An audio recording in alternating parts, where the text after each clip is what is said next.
Je ne voulais même pas y aller. L'email est arrivé à 9h47 précise. Objet, dîner avec les Donnie. Vendredi 19h.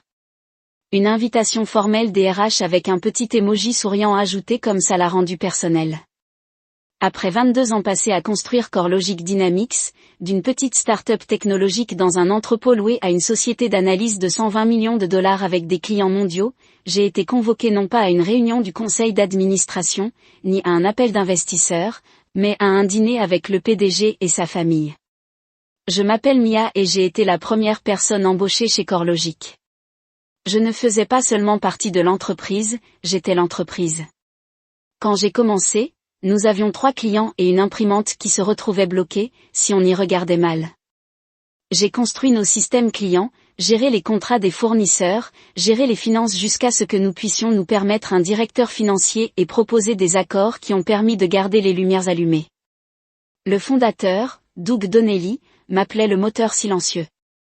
Il a dit que je faisais avancer les choses alors que tout le reste menaçait de s'effondrer. Mais dernièrement, j'avais senti un changement. Doug était devenu plus distant. Mes mises à jour ont été parcourues plutôt que lues. Nos réunions régulières du lundi se sont transformées en appels bi-hebdomadaires qui étaient parfois reportés indéfiniment. Et puis sont arrivés les stagiaires, des mots à la mode jeunes et bruyants qui sortaient de leur bouche comme des confettis. Je pouvais sentir la brise froide venir avant que la fenêtre ne s'ouvre. Alors, quand j'ai reçu l'invitation à dîner, je le savais. Je ne savais tout simplement pas à quel point cette brise allait être froide. Le restaurant était l'un de ces toits chics du centre-ville avec des pétoncles hors de prix et un éclairage spectaculaire. Je portais un chemisier bleu marine doux et les boucles d'oreilles en perles que ma fille m'avait offertes la dernière fête des mères. J'avais l'air respectable, cadre, comme je l'ai toujours eu. Doug était déjà là, debout à côté d'une longue table en lin blanc avec sa femme Patrice et leur fille Harper. On aurait dit qu'elle venait de quitter un podium, blonde, polie, pas une ride en vue dans son tailleur pantalon en lin. Elle ressemblait à l'incarnation ambulante de l'esthétique du PDG de LinkedIn. Mia. Doug rayonnait, les bras ouverts, « Je suis tellement contente que tu aies pu y arriver. » « Je ne le manquerai pas, » dis-je en souriant. Alors que je me glissais sur mon siège en face de lui, mon ventre s'enroulait comme une corde. Le dîner a commencé comme n'importe quelle autre réunion de dirigeants, trop de vin, trop de compliments. Cela signifiait trop peu. Harper a posé des questions sur les débuts de l'entreprise, son ton, léger mais condescendant. C'est tellement drôle de vous imaginer travailler dans un garage ou quelque chose comme ça. Dit-elle avec un petit rire. J'ai souri. Ce n'était pas drôle. Au moment où Doug s'éclaircit la gorge. En fait, Mia a sauvé l'entreprise à 2 reprises au cours des 5 premières années. Elle a apporté ce contrat de défense qui nous a rapporté notre premier million. Harper eut un sourire narquois. Eh bien, chaque entreprise a besoin de ces éléments de base. J'aurais dû partir à ce moment-là, mais je suis restée parce que je voulais voir jusqu'où ils iraient. À mi-chemin du plat principal, flétant sur riz au safran. Doug croisa les mains sur la table comme un homme faisant une offrande de paix à Mia, « Nous avons fait une planification à long terme. » dit-il lentement. Vous avez joué un rôle plus que déterminant pour amener CoreLogic là où il se trouve. Le voici. Mais alors que nous positionnons l'entreprise pour sa prochaine phase, nous pensons qu'il est temps d'introduire une nouvelle génération, une énergie nouvelle, une nouvelle vision. J'ai gardé mon expression neutre. Harper vient de terminer son programme de leadership exécutif à Stanford. Ajouta-t-il fièrement, comme si je n'avais pas déjà encadré 5 Ivy Leaguers. Elle a des idées étonnantes pour moderniser la marque, nous faire passer à la blockchain, AI impressive. J'ai dit calmement, quel est le plan de transition? Il avait l'air soulagé. 6 semaines, elle vous suivra dans un premier temps. Nous nous occuperons de l'annonce officielle après l'appel trimestriel. Bien sûr, il y a un package généreux. Nous voulons que vous vous sentiez apprécié. C'est alors qu'Harper se pencha en avant, une fourchette à la main, les yeux brillants. Il est temps de se retirer, grand-mère, a-t-elle dit avec un petit sourire narquois. Laissons les choses à partir de maintenant. La table est devenue silencieuse. Même la fourchette de Patrice s'est arrêtée en l'air. Je l'ai regardé pendant un long moment. Puis j'ai souri, J'ai tout à fait compris, parce que ce qu'il ne savait pas, ce qu'il n'avait même jamais pensé à vérifier, c'était que CoreLogic n'était pas seulement une entreprise que j'avais aidé à construire. C'était une entreprise que je possédais. D'une certaine manière, ils avaient oublié que Doug m'avait donné 5% des capitaux propres. Quand nous ne pouvions pas nous permettre une augmentation, je ne l'ai jamais vendu et j'ai regardé tranquillement depuis. Ils pensaient que j'avais oublié. Doug m'a donné 5% de l'entreprise en 2003, 2 ans après que nous ayons lancé CoreLogic, nous venions de passer une nuit blanche à nettoyer un désastre de facturation qui a failli nous faire perdre notre plus gros client. Ray, j'ai dit, je ne peux pas te payer ce que tu vaux pour le moment, mais si nous nous en sortons, je veux que tu en aies une part. À l'époque, j'y ai à peine jeté un coup d'œil. C'était plus une carte de remerciement qu'un contrat. Je ne voulais même pas y aller. L'email est arrivé à 9h47 précise. Objet, dîner avec les Donnie. Vendredi 19h. Une invitation formelle des RH avec un petit emoji souriant ajouté comme ça l'a rendu personnel. Après 22 ans passés à construire CoreLogic Dynamics, d'une petite start-up technologique dans un entrepôt loué à une société d'analyse de 120 millions de dollars avec des clients mondiaux, j'ai été convoqué non pas à une réunion du conseil d'administration, ni à un appel d'investisseurs, mais à un dîner avec le PDG et sa famille. Je m'appelle Mia et j'ai été la première personne embauchée chez CoreLogic.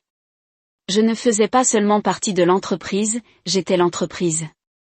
Quand j'ai commencé, nous avions 3 clients et une imprimante qui se retrouvaient bloqués, si on y regardait mal.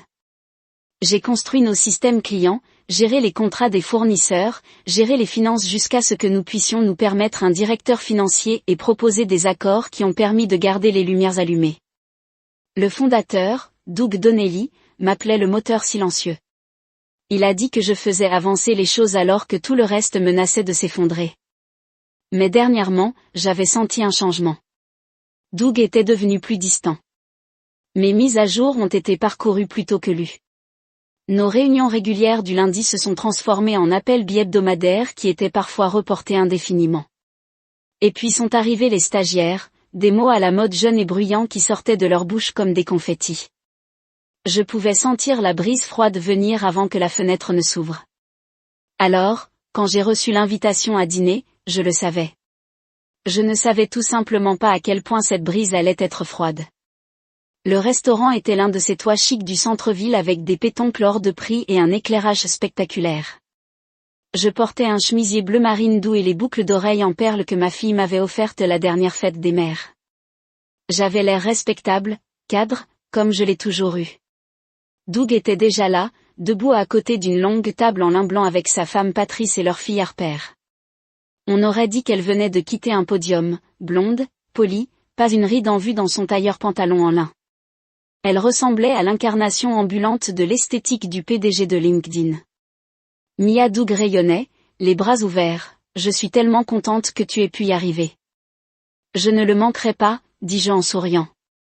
Alors que je me glissais sur mon siège en face de lui, mon ventre s'enroulait comme une corde. Le dîner a commencé comme n'importe quelle autre réunion de dirigeants, trop de vin, trop de compliments.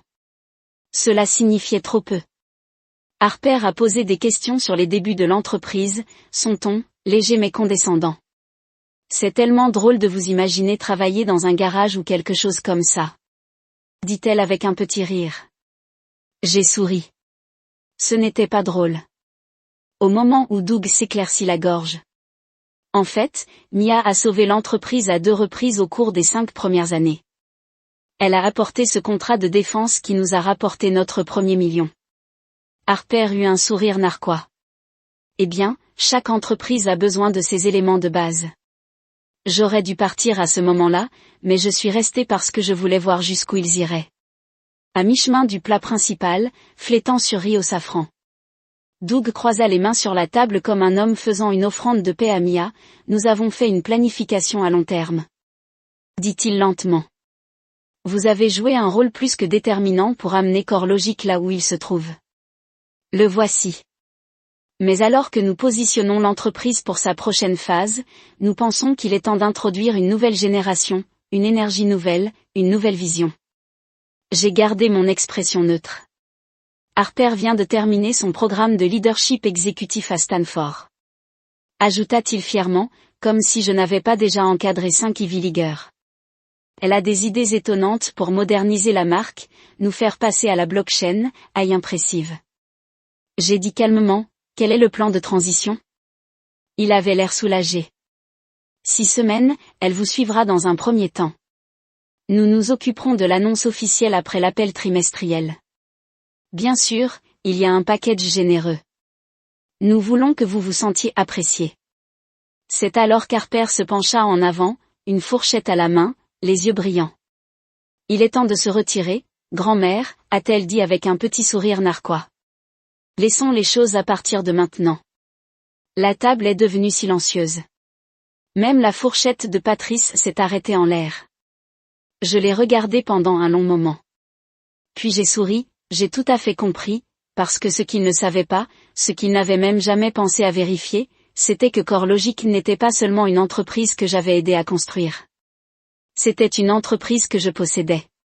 D'une certaine manière, ils avaient oublié que Doug m'avait donné 5% des capitaux propres. Quand nous ne pouvions pas nous permettre une augmentation, je ne l'ai jamais vendu et j'ai regardé tranquillement depuis. Ils pensaient que j'avais oublié. Doug m'a donné 5% de l'entreprise en 2003, 2 ans après que nous ayons lancé CoreLogic, nous venions de passer une nuit blanche à nettoyer un désastre de facturation qui a failli nous faire perdre notre plus gros client. J'ai dit, je ne peux pas te payer ce que tu vaux pour le moment, mais si nous nous en sortons, je veux que tu en aies une part. À l'époque, j'y ai à peine jeté un coup d'œil. C'était plus une carte de remerciement qu'un contrat. J'étais épuisé, loyal et bêtement plein d'espoir. Mais des années plus tard, lorsque nous avons constitué notre société et fait appel à notre premier investisseur extérieur, j'ai demandé à un avocat de revoir tout ce que j'avais signé. C'est à ce moment-là que j'ai découvert que ce n'était pas symbolique, c'était de l'équité réelle, des droits de vote, de la propriété. Je n'en ai jamais parlé, je ne m'en suis jamais vanté, je ne l'ai jamais rappelé à Doug. Je n'en avais pas besoin.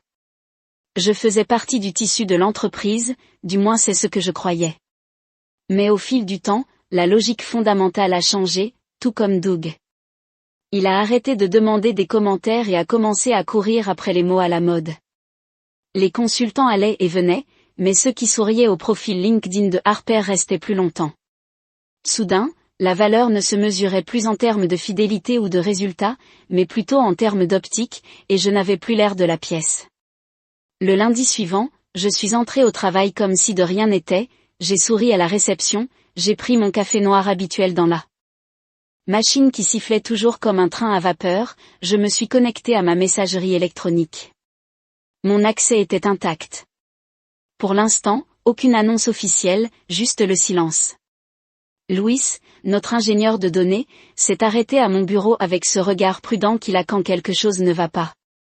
Ça va, a-t-il demandé. J'ai hoché la tête, juste un petit dîner avec les Donnie, il grimaça. J'ai entendu des mots commencer à circuler. Les gens sont confus. J'ai croisé son regard. Laissez-les s'interroger. Je n'étais pas prêt à montrer ma main, pas encore. Au lieu de cela, j'ai appelé le portail des actionnaires et je me suis connecté. Mes 5% étaient toujours là, intacts, et avec les nouveaux investisseurs apportant de nouveaux capitaux, cette part de propriété était devenue quelque chose de substantiel. J'ai tout téléchargé, les accords d'achat d'actions, les votes du conseil d'administration, l'historique, les rémunérations des dirigeants. Ensuite, j'ai demandé un rendez-vous avec l'assistant exécutif de Doug. J'aimerais 30 minutes avec Doug Private. Elle cligna des yeux, surprise, mais acquiesça. Je vais voir ce que je peux faire. Lorsque je suis entré dans le bureau de Doug mercredi, il a levé les yeux avec un sourire las. Mia, dit-il en désignant le siège en face de lui. Comment ça va? Curieux, dis-je en m'asseyant. Vous n'avez pas mentionné les capitaux propres que je détiens encore. Son sourire se figea légèrement.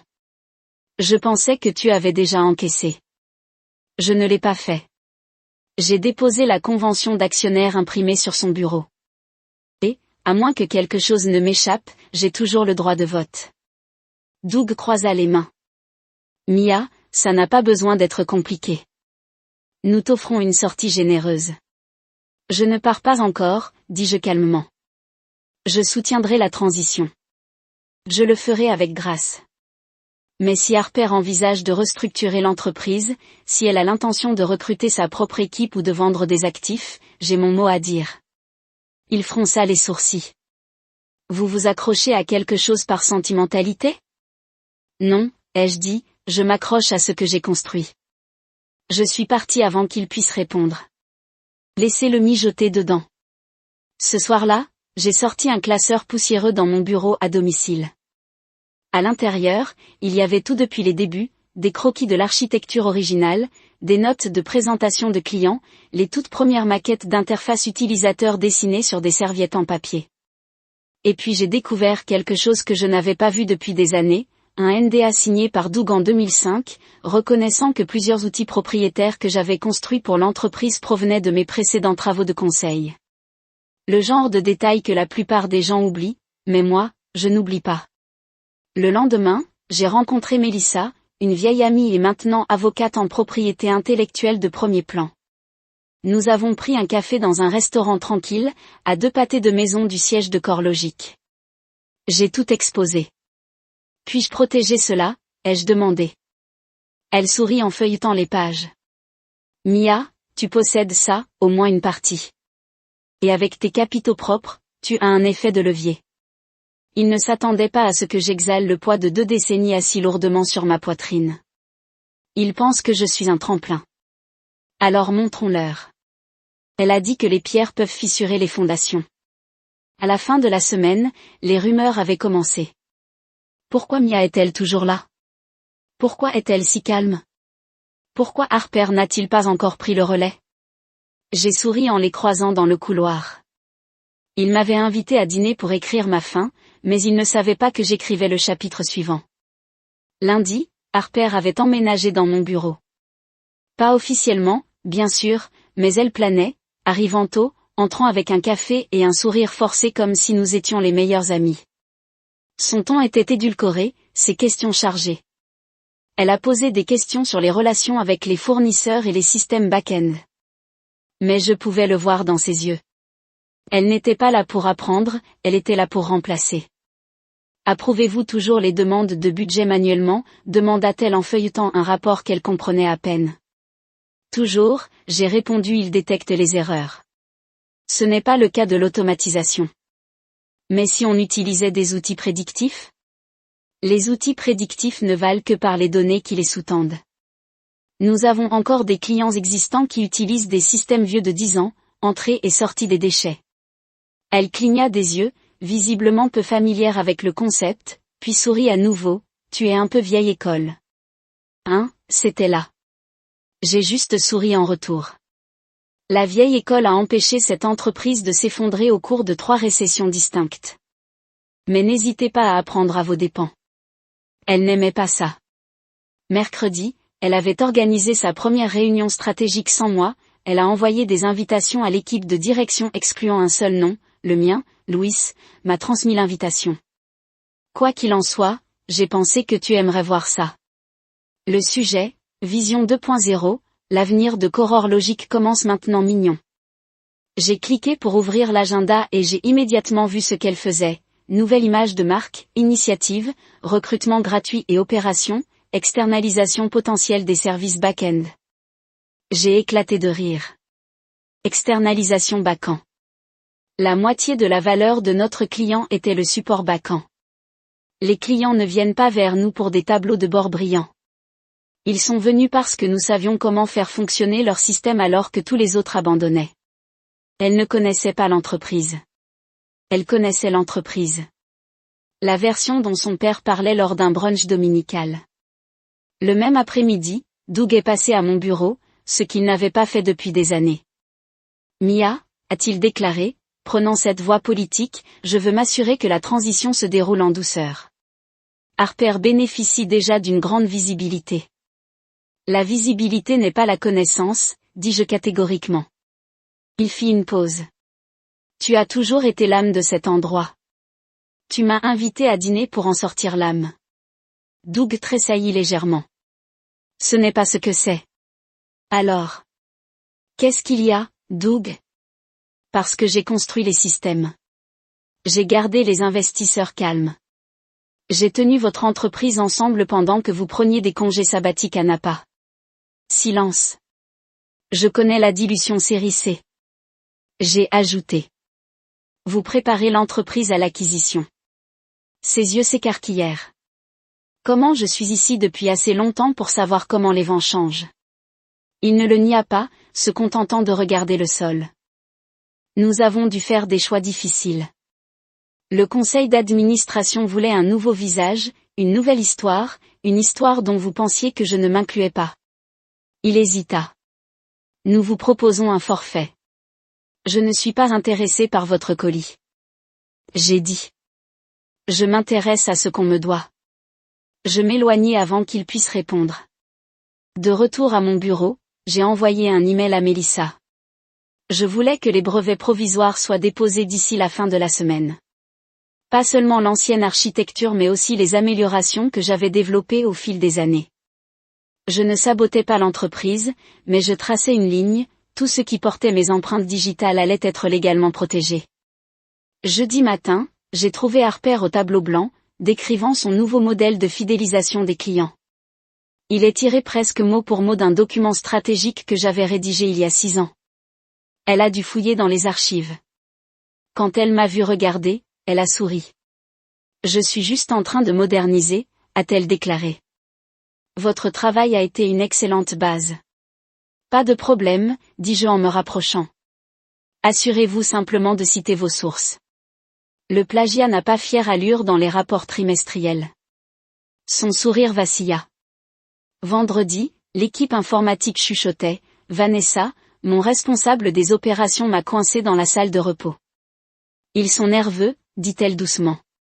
Harper pousse des changements qui n'ont pas de sens et Doug ne dit pas un mot parce qu'il n'est plus aux commandes. J'ai dit qu'il ne le sait tout simplement pas. Pourtant, Vanessa m'a regardé. Que fais-tu, Mia, tu mets la table? J'ai répondu. Pourquoi?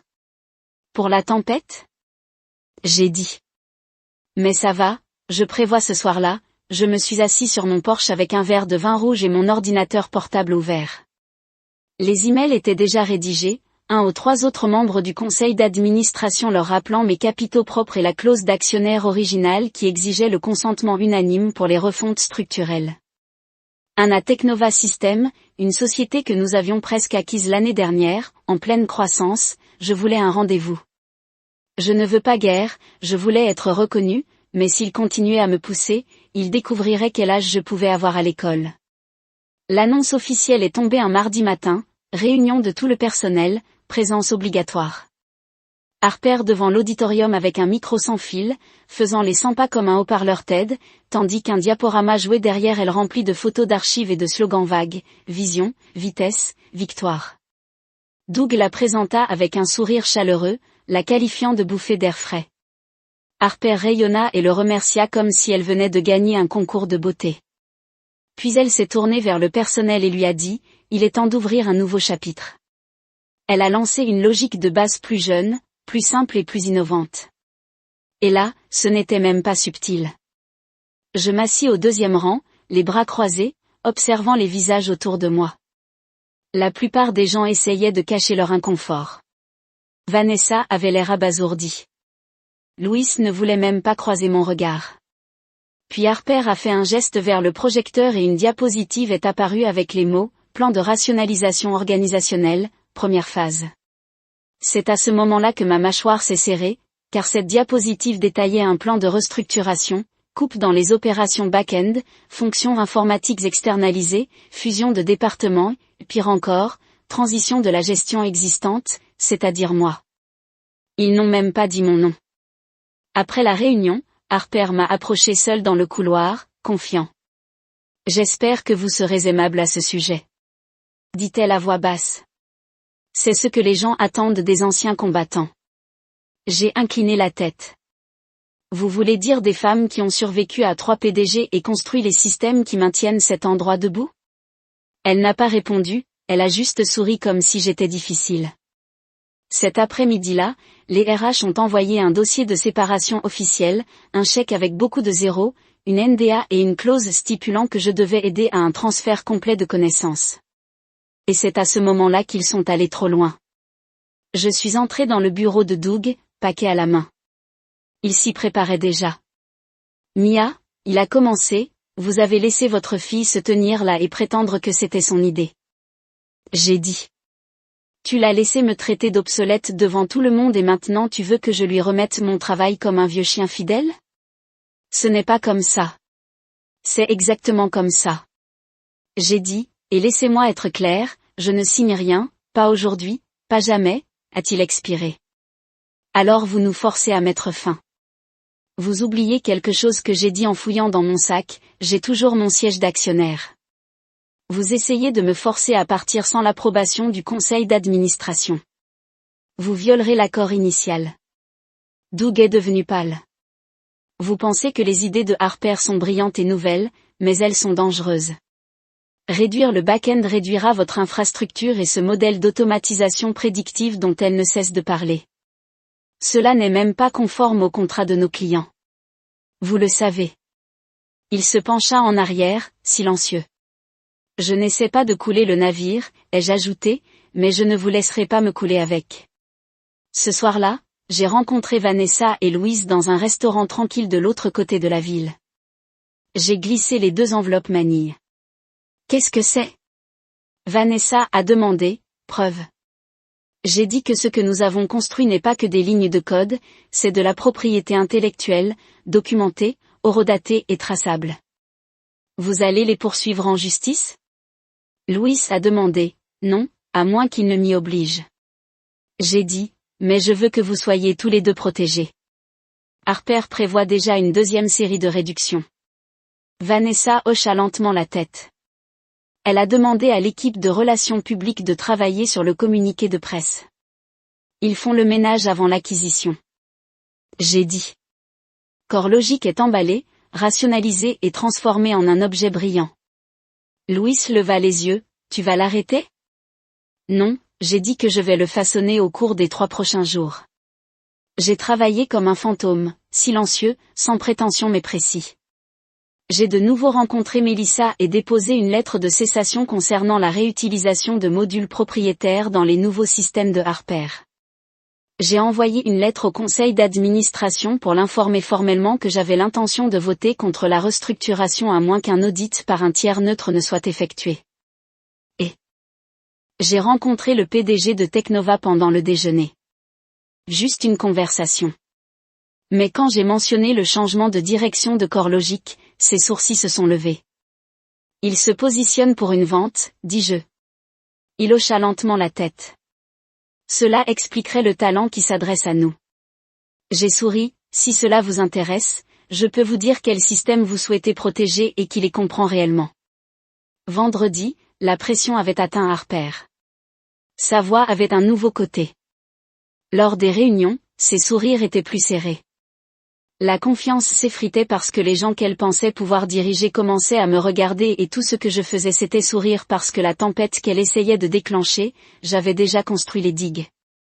Lundi, 3 des nouvelles initiatives Tapax en Graveleuil de Harper avaient échoué, la migration du fournisseur qu'elle avait promis de réduire les coûts, retardée en raison de problèmes d'intégration, également connu sous le nom de Louise, a discrètement mis fin à un correctif de compatibilité. Il avait personnellement écrit il y a 2 ans. La proposition de changement de marque a été suspendue après que l'équipe juridique l'a signalée pour violation de la marque d'une petite entreprise technologique, une entreprise que je connaissais personnellement. Je les aurais peut-être prévenus. Et le nouveau modèle d'analyse prédictive? Il s'est écrasé la seconde. Il a été testé sur des données clients en direct. Les déchets rentrent, les déchets sortent, comme je l'avais prévenu. Mais Harper ne s'est pas arrêté. Elle a doublé. Elle a convoqué une réunion cet après-midi obligatoire pour tous les chefs de département. Sa voix était fausse, souriante à cause de sa frustration. Nous traversons des difficultés de croissance, a-t-elle déclaré. Mais je tiens à vous assurer que nous sommes sur la bonne voie. La perturbation n'est jamais confortable. Du coin de la pièce, j'ai haussé un sourcil. La perturbation fonctionne quand il y a un parachute. Vous avez supprimé tous les filets de sécurité dont disposait cette entreprise. Elle sourit étroitement. Merci pour vos commentaires. Mia Doug était assise en silence. Il n'essayait même plus de se cacher, juste une figure de proie affalée sur une chaise laissant sa fille diriger le navire vers un iceberg. Après la rencontre, Vanessa m'a rattrapé. 3 de nos clients de longue date ont appelé aujourd'hui, dit-elle à voix basse. Ils sont nerveux et menacent de s'en aller si la qualité de leur service baisse à nouveau. J'ai hoché la tête. Laissez-moi deviner que Harper n'a pas répondu à leurs emails. Elle pense qu'ils vont attendre. Ils ne le feront pas. Je suis rentré chez moi ce soir-là, j'ai ouvert mon ordinateur portable et j'ai écrit un email de 2 lignes à Daniel René. Objet, suite de notre déjeuner. Si votre conseil d'administration est sérieux, c'est le moment de bouger. Daniel René était le PDG de Teknova et son conseil d'administration tournait autour de CoreLogic depuis des mois, attendant le moment idéal pour agir. Je n'allais rien saboter, mais j'allais leur tendre un miroir pour qu'ils voient ce qui se passait derrière le rideau. Le lendemain matin, j'ai trouvé Harper dans mon ancien bureau, les pieds sur le bureau, en train de lancer une balle anti-stress entre ses mains. Elle n'a même pas levé les yeux quand j'ai frappé. Puis-je vous aider, a-t-elle demandé, comme si j'étais le stagiaire. J'ai besoin de quelques minutes, soupira-t-elle. Faites vite. Je suis entré, toujours aussi calme. Vous perdez l'entreprise. Cela a attiré son attention. Je sais que vous pensez que les gens vous suivront parce que vous parlez d'innovation et de stratégie de marque. Mais cet endroit n'a pas été construit sur des slogans. Il s'est construit sur la confiance, les relations et les systèmes qui fonctionnent réellement. Elle se releva, les yeux plissés. Est-ce que tu me menaces? Non, j'ai dit. Je te donne une chance de quoi? Pour arrêter de faire semblant. Tu sais ce que tu fais. Elle s'est moquée. Mon père est mis à l'écart par son propre conseil d'administration. J'ai dit, tu es une figure de proue, tout comme lui maintenant. Elle m'a regardé, la bravade craquant juste un peu. Vous voulez diriger, ai-je ajouté, beau plomb, mais ne brûlez pas les fondations juste pour prouver que vous pouvez allumer une allumette. Elle n'a pas répondu. Je ne m'attendais pas à ce qu'elle le fasse. Plus tard dans la journée, Doug a demandé une réunion privée. Aucune aide, non, Harper. Il avait l'air fatigué, vraiment fatigué. Mia, dit-il en s'asseyant en face de moi, qu'est-ce que tu veux? J'ai pris une inspiration. Je veux une reconnaissance, pas un paiement, pas un titre. Reconnaissance. Il s'est frotté le visage. Le conseil est effrayé. Ils ont vu l'instabilité. Ils savent que votre nom est toujours lié à tous les systèmes critiques. Ils devraient avoir peur, dis-je. Ils ont confié une opération de plusieurs millions de dollars à quelqu'un qui pense que l'expérience héritée est un handicap. Et Teknova? Demanda-t-il doucement. J'ai juste souri. J'ai déjeuné avec Daniel. L'offre est réelle, mais je n'ai pas encore décidé. Doug m'a regardé, vraiment, pour la première fois depuis des mois. Vous pourriez vous éloigner de tout cela. Je pourrais, ai-je dit, mais je ne le ferai pas, parce que ce que j'ai construit compte et s'ils veulent continuer à l'utiliser, ils le feront selon mes conditions. Ce soir-là, j'ai reçu un texto de Vanessa. Le client X vient d'envoyer une lettre officielle de préoccupation au conseil d'administration. Les choses bougent. J'ai répondu par 2 mots, tenez bon. Harper avait le micro, mais j'avais la scène. Et en quelques mouvements, je serais celui qui réécrirait le scénario. La salle de réunion était pleine, pas seulement physiquement mais viscéralement, le genre de salle où la tension plane dans l'air comme de l'électricité statique et où tout le monde fait semblant d'être calme alors qu'il peut à peine respirer. C'était jeudi une séance d'urgence. Le conseil d'administration l'avait annoncé.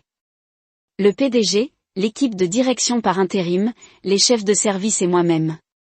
Doug était assis au bout de la table, paraissant 10 ans plus âgé qu'il y a 2 semaines.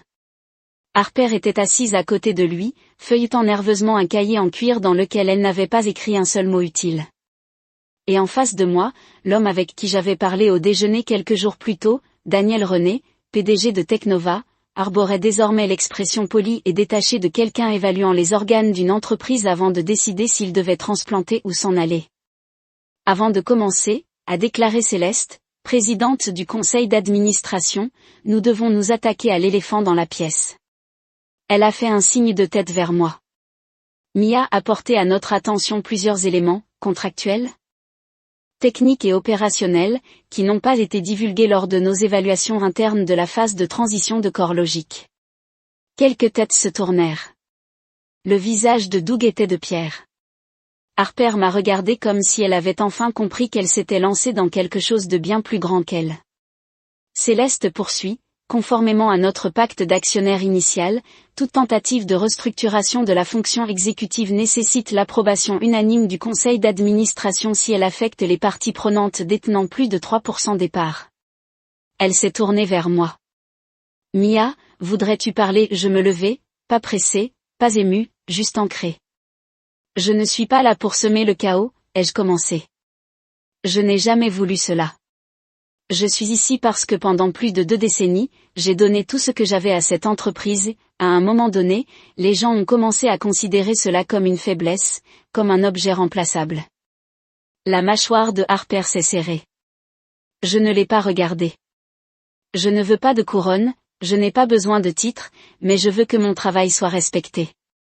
Je veux que mes contributions soient reconnues. Et je veux que celui qui dirige cette entreprise comprenne que l'innovation ne signifie rien sans une fondation sur laquelle s'appuyer. Il y a eu le silence. Puis Daniel s'éclaircit la gorge. Nous avons surveillé cela de près, a-t-il déclaré en faisant des gestes dans la pièce. Et nous avons vu les retombées. 3 clients majeurs ont exprimé leurs inquiétudes, 2 ont suspendu les renouvellements de contrats, sur la base de rapports internes, les systèmes qui font la valeur de CoreLogic ne sont pas aussi autonomes qu'on l'avait prétendu précédemment. Son regard s'est tourné vers Harper. Récréation de 10 minutes. Les gens se sont levés, chuchotant entre eux alors qu'ils pénétraient dans le couloir. Je suis resté assis. Harper aussi. Elle m'a regardé, m'a vraiment regardé. Je ne voulais rien détruire, dit-elle d'une petite voix maintenant que je rencontrais son regard. Je comprends. Mais vous êtes arrivé sans jamais nous demander pourquoi nous nous balancions. Vous avez traité les gens comme des obstacles et vous m'avez traité comme une note de bas de page. Elle déglutit. Que se passe-t-il maintenant? Je me penchai légèrement. Cela ne dépend plus de moi. C'est la décision du conseil d'administration. 10 minutes plus tard, nous sommes revenus. Céleste s'est levée et a rendu le verdict comme un juge calme, avec effet immédiat. Harper Donnelly est relevé de toutes ses fonctions de direction de la transition. Doug conservera un rôle consultatif pendant toute la période d'acquisition. Mia Carter, elle s'est tournée vers moi. Nous dirigerons une équipe consultative de transition relevant directement du conseil d'administration et de nos partenaires potentiels chez Teknova. Je n'ai pas souri, j'ai juste hoché la tête. Plus tard dans la semaine, j'ai signé mon contrat de consultant, 3 fois mon ancien salaire, une autonomie totale et une autorité sur l'intégration des systèmes lors de l'acquisition. Harper est parti tranquillement. Pas de mail d'adieu, pas de fête d'adieu. Doug m'a serré la main une dernière fois dans le hall. Je suis désolé, dit-il doucement. Je sais que j'ai répondu. 2 mois plus tard, CoreLogic est officiellement devenue partie intégrante de Teknova. La plupart du personnel est resté. J'ai sélectionné une nouvelle équipe de direction. Vanessa devient directrice des opérations. Louis a repris l'ingénierie. La moitié de l'entreprise relevait désormais de personnes que j'avais personnellement formées. Et je ne suis pas retourné dans mon ancien bureau. J'ai travaillé dans une petite maison avec vue sur le lac. 2 fois par semaine, je marchais pieds nus sur la terrasse avec mon café, regardant le lever du soleil, tandis que les tableaux de bord des clients se chargeaient en douceur en arrière-plan, les systèmes que j'avais conçus bourdonnant toujours doucement sous la surface. Un soir, j'ai reçu un email de Céleste. Sujet, Legacy Mia, ce que vous avez fait, la façon dont vous l'avez géré, nous n'avons jamais rien vu de tel. Vous n'avez pas seulement protégé votre héritage, vous avez rappelé à tout le monde à quoi ressemble le véritable leadership. Je suis resté longtemps assis à regarder l'écran. Il ne s'agissait pas de vengeance. Ce n'était pas une question de pouvoir. Il s'agissait de valeur, de la connaître, de la posséder et de refuser que quiconque vous la prenne.